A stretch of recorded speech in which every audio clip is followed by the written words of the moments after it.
后来受到大陆冷气团的影响，雪霸国家公园3000公尺以上的地区昨落雪了，气温是零下6度，要到雪山的沿路步道拢是雪，民众是小真翕相。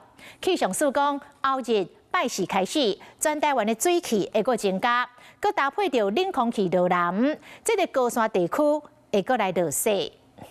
徛伫雪山的主峰，目睭看过，袂输是徛伫银白色的世界内。好美的颧骨哦！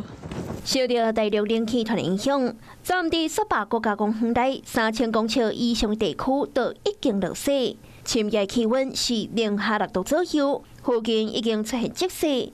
等到日头出现，通往雪山主峰的步道，卖当看到高度的白雪。 白山民众沿路将这个美景拢记录落来。民众一路对大坝尖山、行圣灵山到雪山主峰，沿路拢会当看到雪。一直到成功爬起山顶，银白色的世界真在眼前。我们从这颗大坝尖山走圣人线，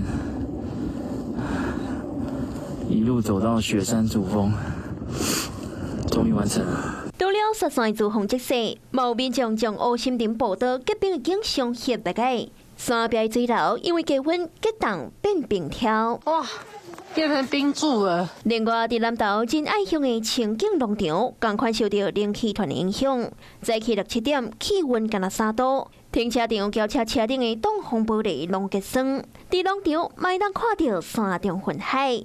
日头光照落来，那天白云绿地层次分明，美术地心境同款。这几天的话，如果说水汽跟温度有配合的一个状况之下，那不排除在高山地区是会有些降雪的一个情况哦。气象署估计，一直到明仔载进前，全台湾各地方有完是好天。不过对后日开始，一直到拜六，水汽渐渐变质，加上冷空气流南，高山地区也是有可能会搁再落雪。